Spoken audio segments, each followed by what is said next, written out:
Hello, Alistair. Thank you very much for having me back on. It's a real pleasure to join you again.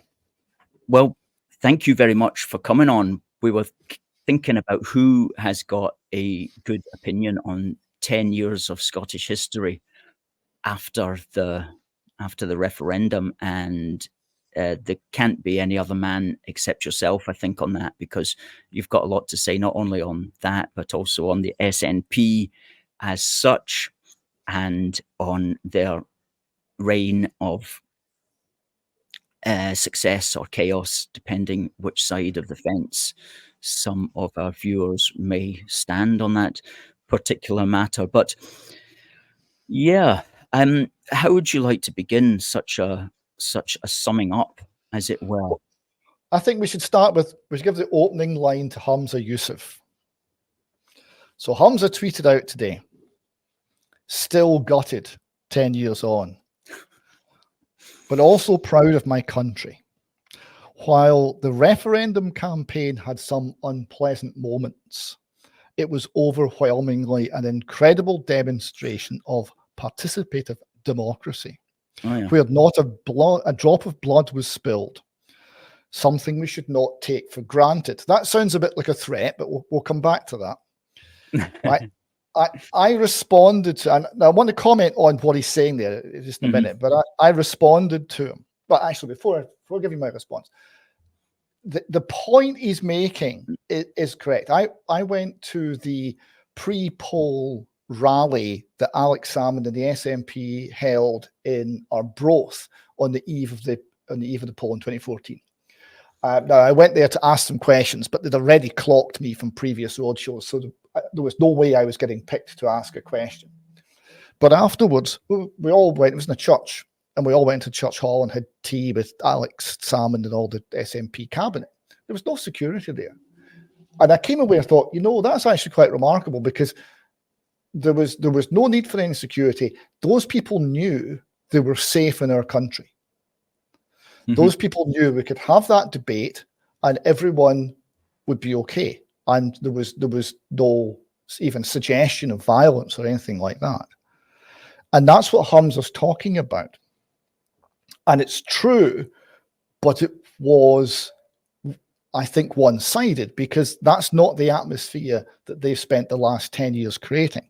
Now, my answer to him was, yes, you knew you were safe in amongst the unionist majority, and that had you had won the election, they would have honoured the vote.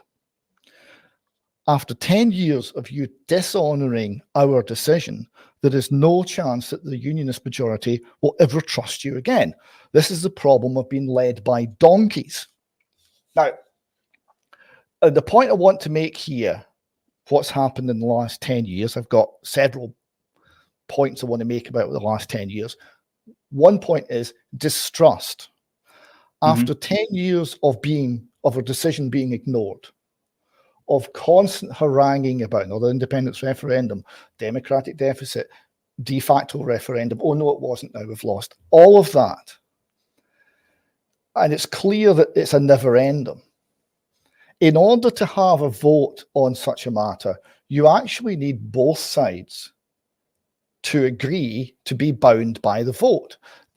The nationalist side, the separatist side, not really nationalist, the separatist side have demonstrated that they won't be bound by any vote, that this will go on and on and on and on.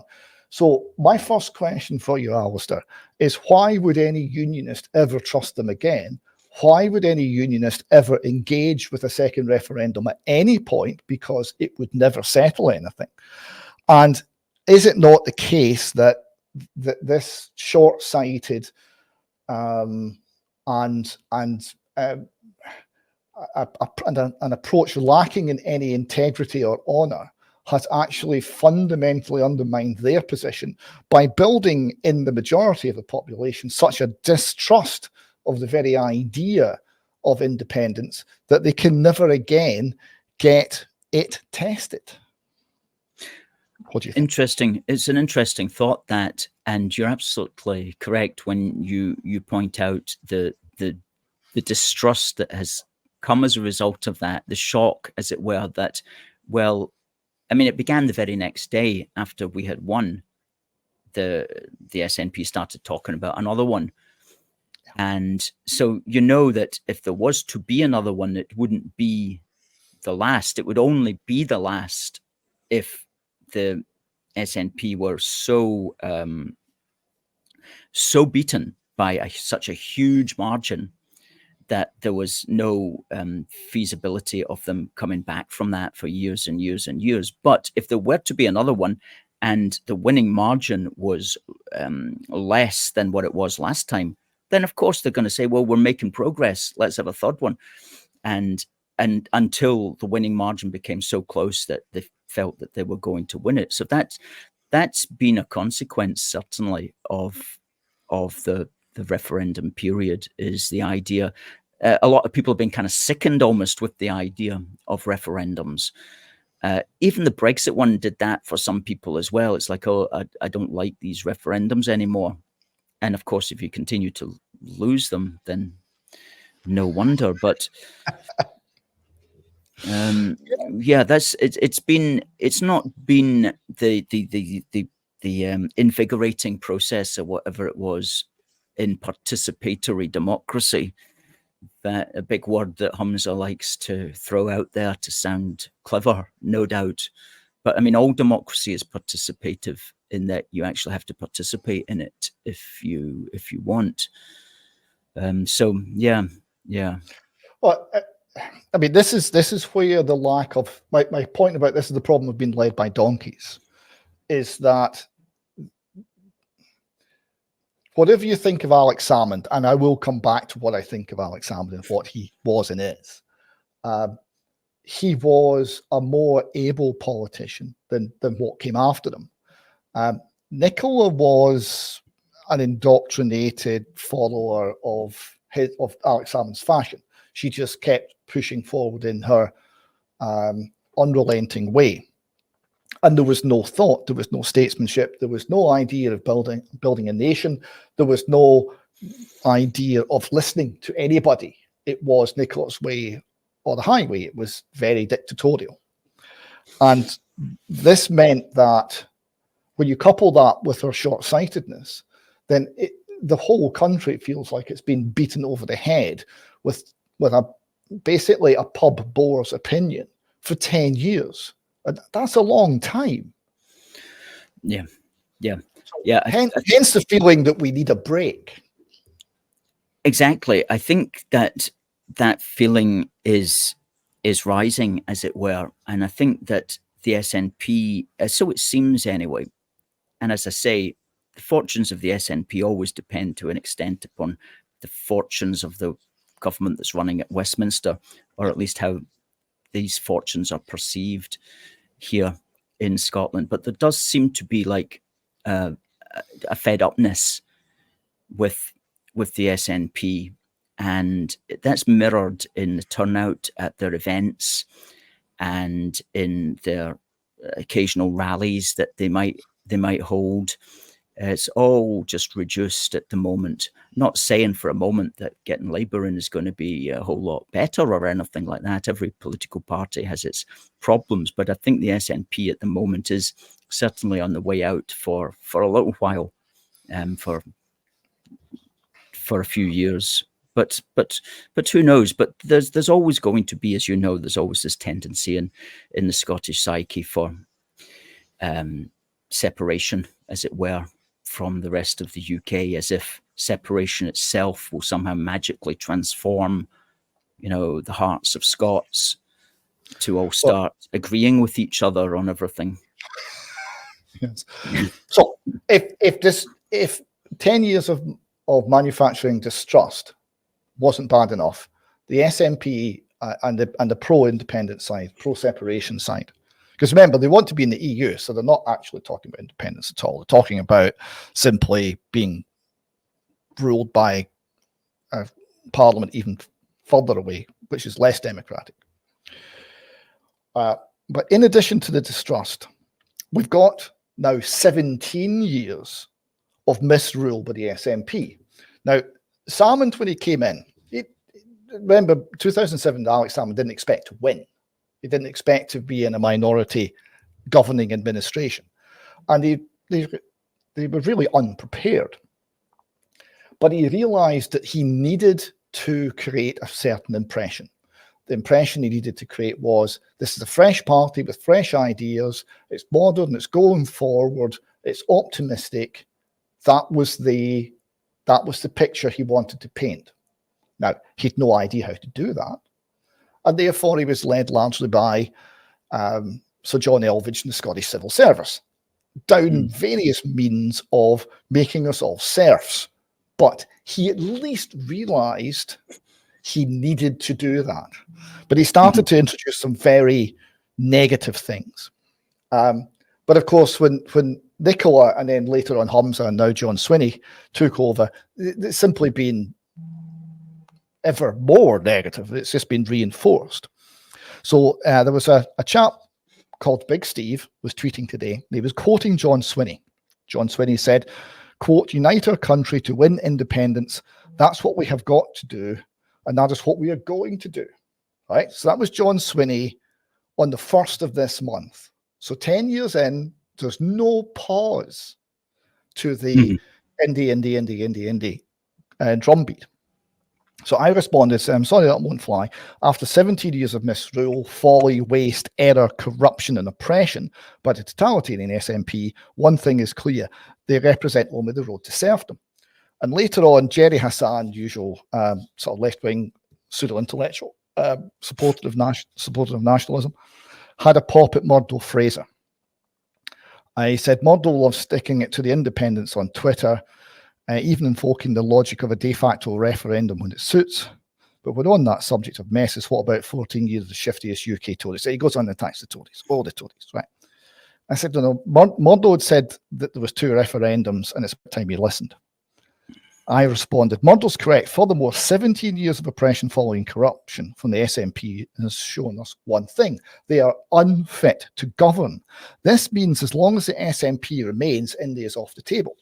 So my second point, after 10 years, the SNP has taught us not to trust them.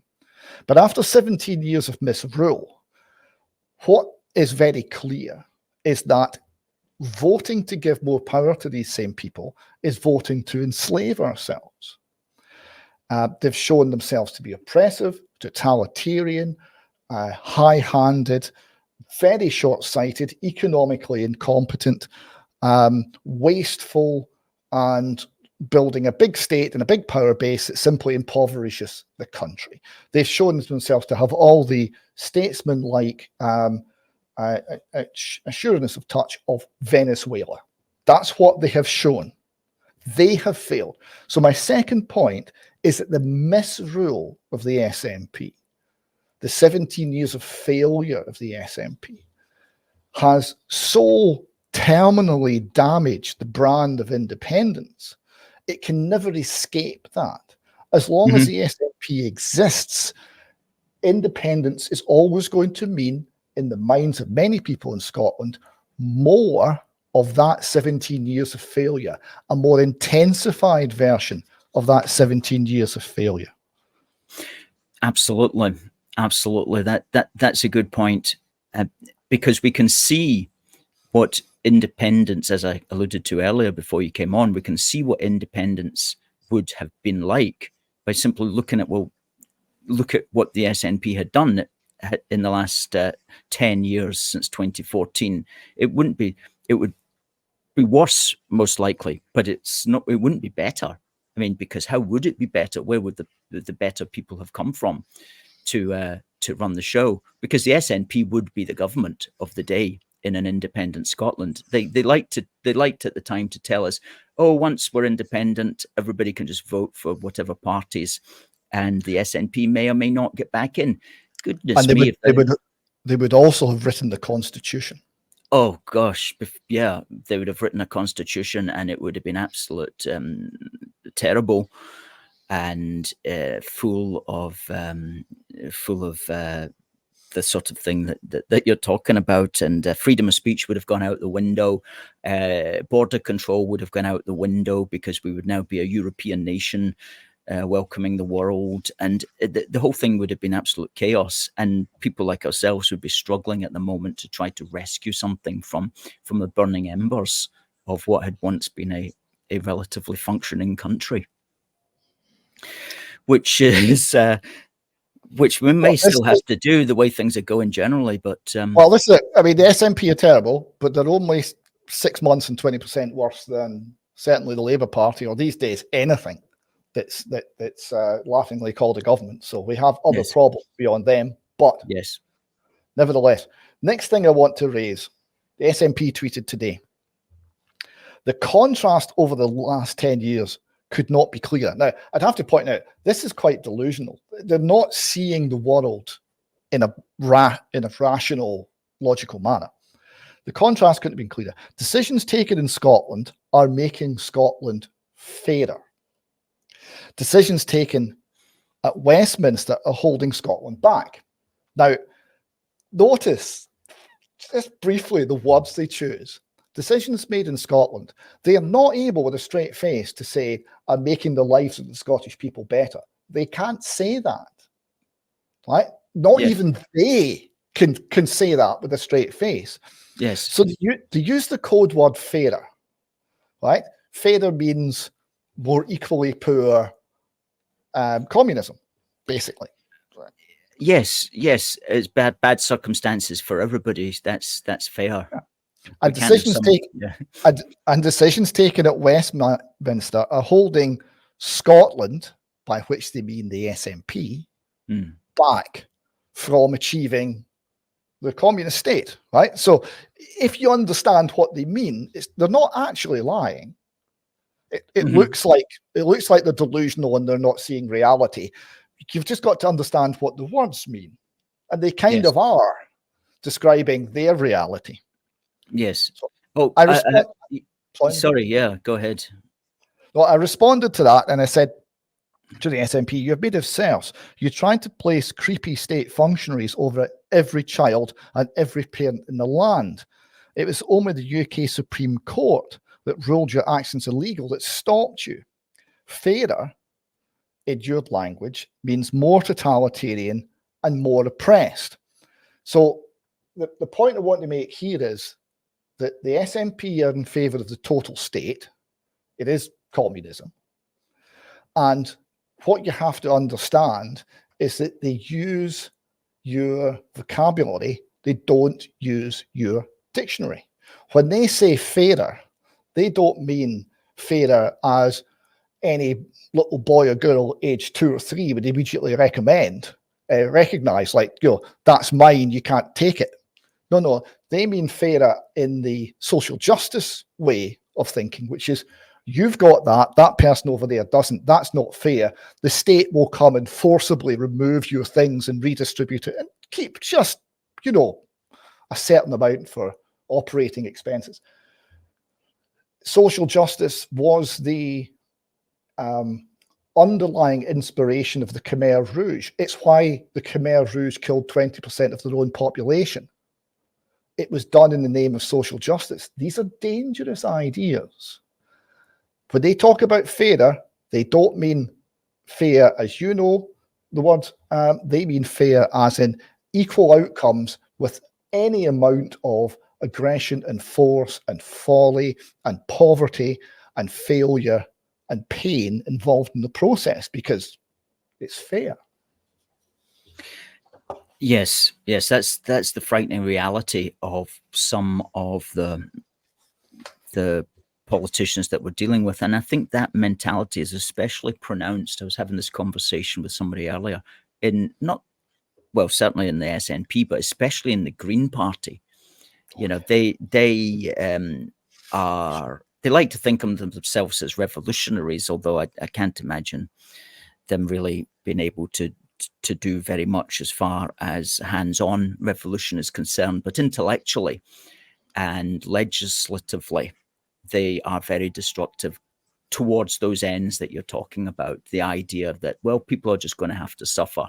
We're just going to close down Grangemouth and thousands of people are going to be suffering economically in that area because, climate change.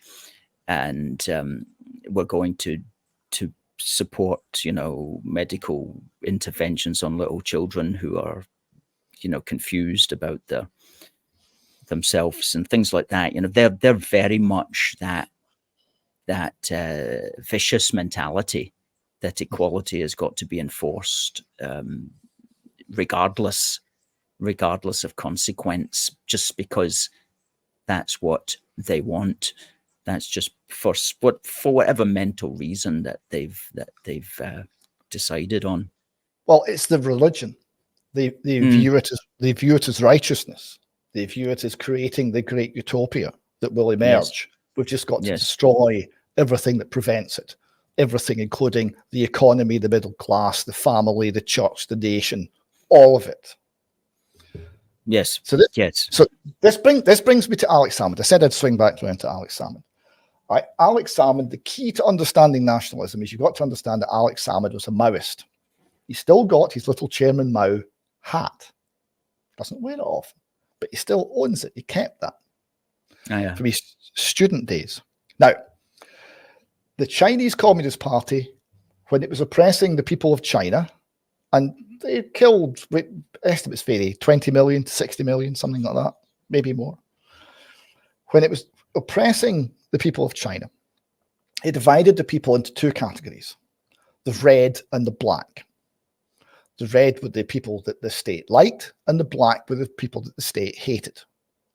And they had to be oppressed, shamed, ridiculed, often murdered, but certainly publicly shamed and forced to apologize and beg for forgiveness, right? So, and Alex is a Maoist. So who were the bad guys, right? The black people in communist China? There were initially 5 categories. Landlords. Think what the SNP have done to landlords in this country. Think what they've done to the rental market. They hate landlords. It's exactly the same. Item 2, rich farmers. Go and see what they want to do on land reform. It's all about theft, right? We're not going to have the large estates. We're going to be broken up because fairness. So they hate the rich farmers, what they perceive as the rich farmers. The third category was counter-revolutionaries. Now, to put that into Scottish terms, the word would be Yuns, right? Unionists, right? Counter-revolutionaries are Yuns because the revolution is Indy, so counter-revolutionary are Yuns, right? Bad influencers, that would be you, Alistair, and people like you and people like me and people who are willing to speak up. Anyone who's not cowed. Right? And right-wingers, okay, that would be the Tories as they see it. Not that I think the Tories are particularly right-wing, but from the SNP's view as the Tories. So it's essentially identical to Maoism. And they did eventually, the Maoists eventually extended that to include traitor, spy, capitalists and intellectuals, right? So traitors, well, that'd be unionists again. Spies, if you just have a wee look at how often they mention MI5, and I've been in some of the meetings, and they do, right? Why did they lose in 2014? MI5, it was a plot. Spies. This is openly discussed. I mean, you're laughing. You're laughing because it sounds ridiculous. Well, it is ridiculous. But this is what is discussed in their own meetings. Capitalists, well, that would be successful Scots. They're not wanted. Intellectuals, I'm not sure what the Scottish equivalent of intellectuals is these days because it doesn't exist much in the universities, with a few examples that are maybe on the opposite side. But that's actually a very good question. Yeah, maybe the pastors, maybe preachers. I don't know. I also don't know how that translates to Scotland. People who write for the National probably is how they would describe themselves. Well, we're a bit light on intellectuals that they would hate. There's plenty of bought and paid for intellectuals, but intellectuals who actually speak out, we're a bit light on those. But it is Maoism. Alex Salmond was a Maoist. It is Maoism. All the unionist pro-British side are the black people, and they view themselves as the red people. And what this is about creating division.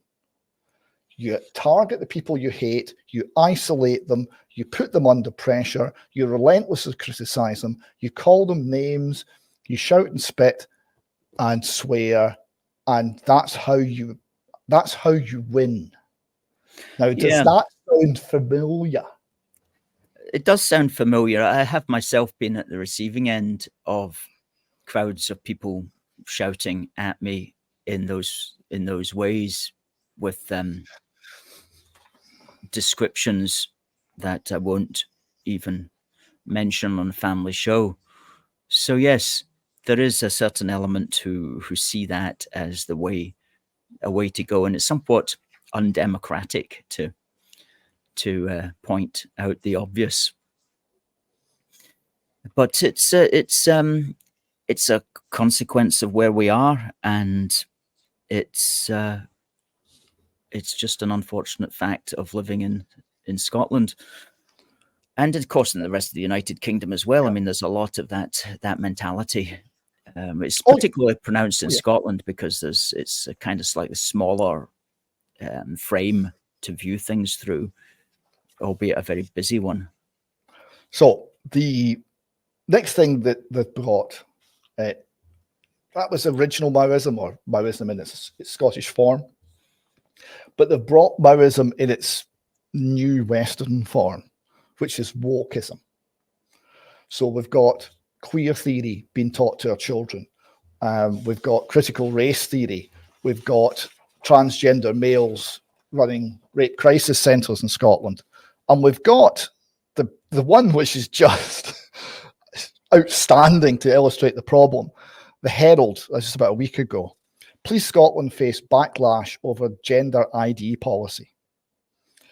So Police Scotland were allowing rapists to self-declare that they were women to foster a strong sense of belonging. Okay.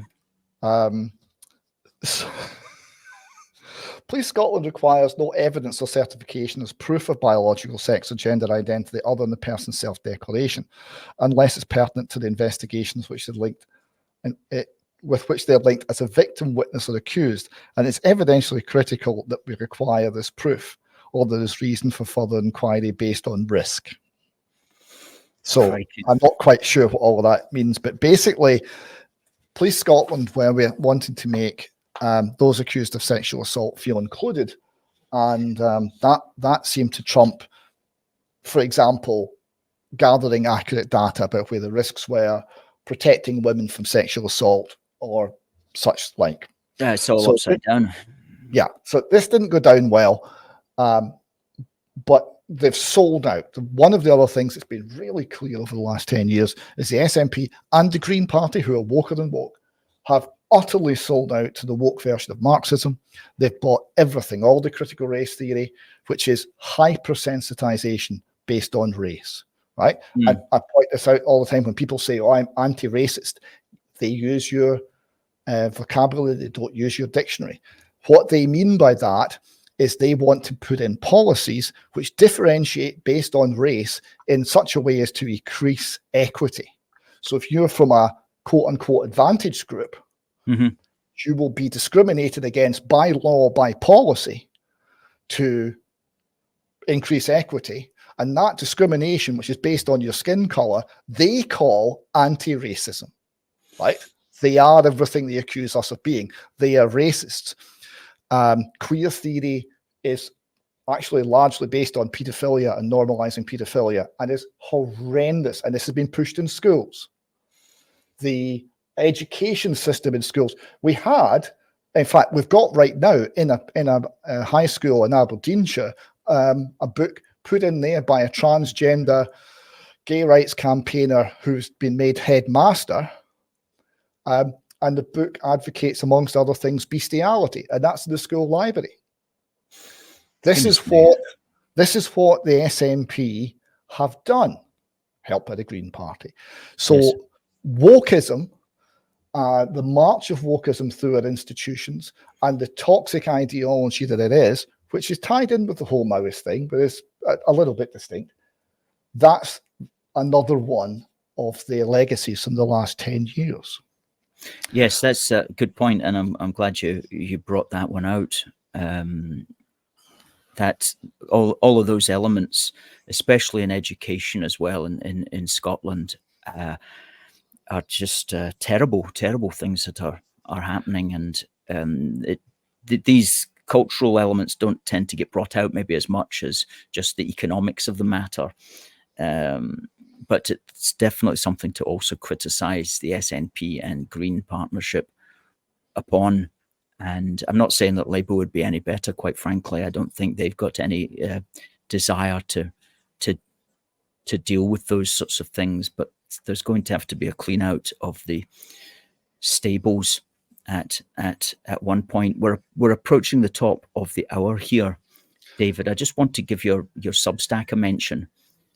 It's called Digging Deeper ne.substack.com, and you're also on x.com/Albion_rover if people need to get you, and we'll put those links into the description box of this YouTube video.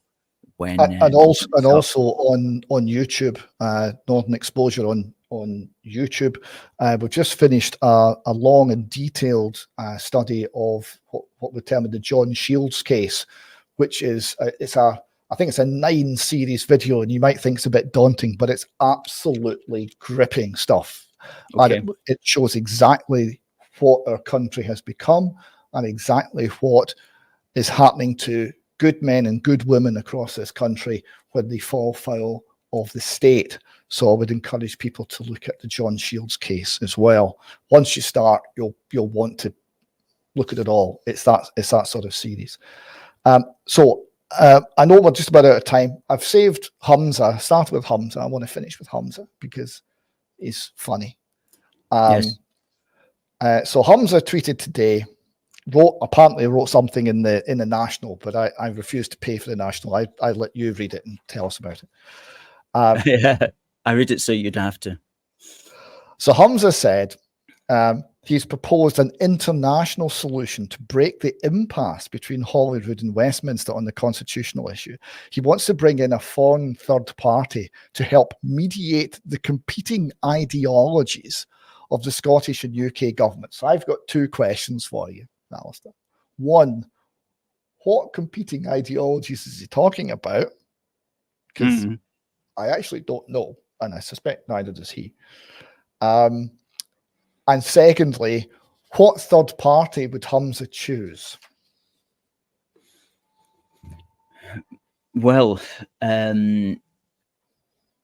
the third party that he would choose for something like that would probably maybe be some kind of politically correct statesman from abroad, maybe.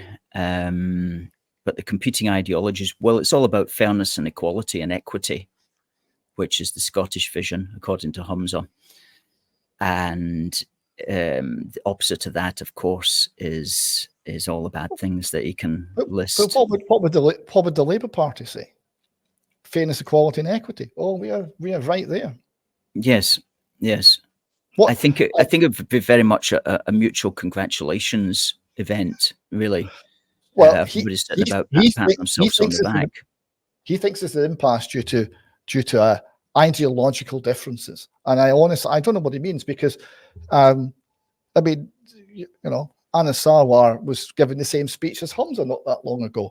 I can't put a cigarette paper between them, really. The only difference is the flag waving you get from the SNP. Mostly Palestinian flags these days, to be fair, but there's flag waving. Yeah, and that's kind of it. I think so, and I think we need to, closer to the time, or as soon as we want, really, is highlight this to people as well, because, I mean, okay, so 2026 rolls around, you don't have John Swinney as First Minister, you have Anas Sarwar.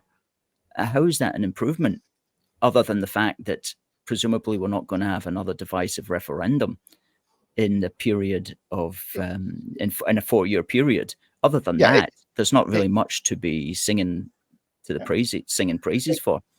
It gives us a break, but remember, Anas Sarwar is Humza Yousaf's speechwriter. That's his job.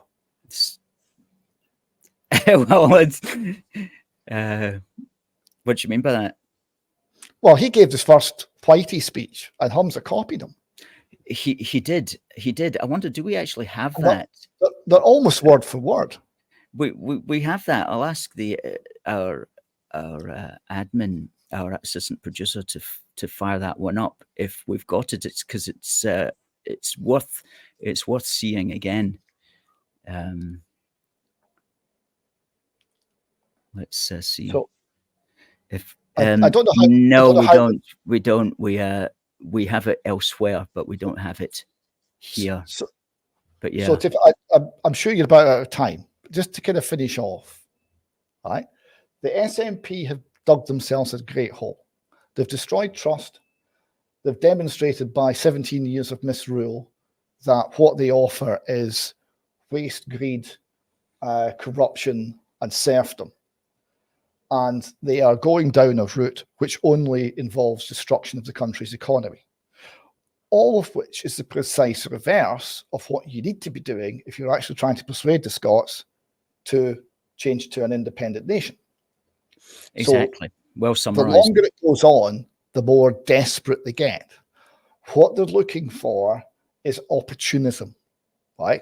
So there'll be some crisis in Westminster, and we have a ready built, ready to roll solution, which is called Indy. Just don't ask any questions. Right, so they're looking for an opportunity. They're looking for opportunism because they want to break up the country. And they don't want to break up the country for any positive reason. They want to break up the country because they want to break up the country. That's it. They hate Britain, and that's their unifying ideology, I'm afraid. Yeah.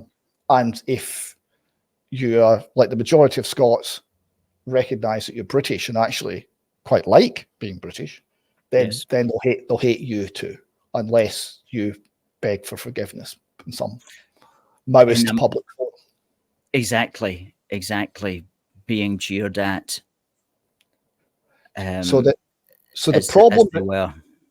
problem that they've got is they've built distrust. They've shown by their failure they can't be trusted to run the country. They can't win on any rational grounds. But neither, because it's a cult and it's a religious cult, neither will it go away. So it's going to sit there. The problem that the unionist side have is lack of opposition. Where is the principled, coherent, sensible, thoughtful, effective opposition?